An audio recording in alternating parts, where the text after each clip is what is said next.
heard recently a story that a priest told me about an experience he had with a family and an elderly parishioner who were gathering together to prepare for a funeral. This elderly parishioner, a female parishioner, was heading towards the end of her life, and they gathered as a family with the priest and they started to plan out what they wanted for the funeral. They started to think about some of the songs, the readings, and they got to talking about what they wanted to place on the coffin. And often people during Catholic funerals place items upon the coffin. They might place a photo, some people place a prayer book or rosary beads, and some more out there place maybe a shark's scarf or something like that. Well, this elderly female parishioner says, "I want a fork placed on my coffin." And the priest said, "It's a little bit of an interesting idea. I've heard people wanting teacups put on their coffin, but why a fork?" She said, "Well, when I've attended parish functions and other functions, you have the main meal, you have your cutlery, and people will come round to collect up the plates, and they'll say to you, 'Hold on to your fork, because the best is yet to come. Dessert's on the way.' And she said, 'At my funeral, I want everyone to remember that I've got my fork and that the best is yet to come.' She's looking forward to the banquet, the food that's coming." And I think that's a good way for us to think about it as well, that we're called to be prepared. We should be eagerly looking forward to what's to come, not with fear, not with depression, not with gloom, but to say, "Well, I've got my fork, I'm ready, because I know there's a banquet that's going to come, and it's going to be good. And we're looking forward to it, and we're excited about what's to come." And God's prepared us an incredible banquet, and it's something that we should be rejoicing in what's to come. Today, in the Gospel, we have a description of a wedding. Actually, we have the description of the events that happen before the wedding, how people are meant to be prepared. And like any wedding, you've got to talk about the bridesmaids. Often, best men get up at weddings and they say how great the bridesmaids look. You've probably been to weddings and heard the best man get up and say, "Oh, aren't the bridesmaids looking wonderful?" But historically, the bridesmaids had a specific job, had a specific role, and they needed to be prepared to be able to do their role.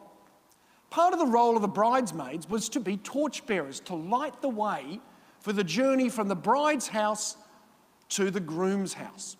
So what would normally happen is that the groom would come to the bride's family home, would propose and would be given approval to go ahead with the wedding. Then the groom would go back to his family home, wherever it was, might be 100 metres away, it could be 5 or 10 kilometres away, or wherever it was. And he would start to prepare the wedding banquet. And when he was ready, he would then come to the bride's home, and then there would be a procession from the bride's home to the groom's home. And the bridesmaid's job was to light the path. And they needed to have lamps ready, and they needed enough oil to go for whatever that journey was, whether it was 100 metres or whether it was 10 kilometres or 20 kilometres. They needed to have enough oil to keep their lamps going to light the path for the bride and the groom to be able to arrive at the groom's house for the wedding. That was the job of the bridesmaids 2,000 years ago. You think these days bridesmaids have it easy. They get a nice dress, they get to hold a bit of flowers, and they get to shush the dress and the hair a little bit. But back then, they had to light the path. So we have 10 bridesmaids. 5, as we are told, were foolish, and 5 were sensible. 5 knew they needed their lamps, but they needed enough oil to be able to get to the destination. And the other 5 knew that they needed a lamp, but they weren't prepared for the journey. We need to be prepared for the destination and for the journey. A little bit like the lady who I told you about at the beginning of the homily, who said, well, she wants to be ready. She wants her cutlery ready because she's wanting to participate in what's to come. And we should be prepared as well. I often look at the story of the bridesmaids and think, the 5 that had oil, they should have shared. But sharing is interesting. We share from our excess. When you've got more than you can have, then you can share. Because part of what we should do is we need to get to our destination. We need to live out our purpose. And if we sacrifice ourselves so that somebody else can get half of the way there, then we're jeopardizing both our future and our journey as well as the other person's. And that's not sharing, that's something else. That perhaps might be stupidity. The first reading today talks about wisdom. And we're called to have wisdom in all things. Whether we share something or not, we're called to be generous, absolutely, in our lives. But first and foremost, we have a destination we're going to. We're wanting to go to heaven. And we need to be able to bring what we have with us to be able to get there. The things that are really important. Not our financial security, not the things of this world. We need to bring with us our love, our generosity, our kindness. This Sunday we celebrate and we begin NAIDOC Week, which was transferred from a week earlier in this year to this week now. And I sort of look at the story of the Indigenous people of this country. In one sense, you could say that they've shared their land with us. But in sharing, they shouldn't have been able to be forced to lose their destination and their journey which they are on. They shouldn't have been forced to lose their culture, their language, their identity. All those things are good things. And we should celebrate that. We shouldn't have taken that away from them.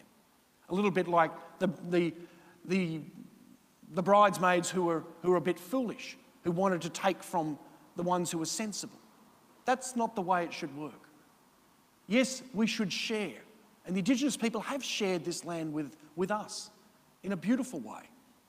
But sometimes I think we've sort of taken from them as well and taken away what's rightfully theirs, their language, their culture, their identity. And so we're called to be wise. How do we help people on that journey? First and foremost, we need to know we're on a journey and we're excited about where we're going to. And that we're going to bring with us what we need for that journey. So whether we need a fork, whether we need oil, whether we need hearts that are burning with love, we need to be eager about the journey that we're on. That we're on a journey to paradise and we're going to look forward to it. Because the future is not going to be dark and dull and gloomy, but the best is yet to come. So let's be positive about the future. Let's pray that we will be sensible in preparing for the future, that we can be generous, but let's not share in a way that it will destroy us in the process of sharing. It's a fine balance that we need. In a moment,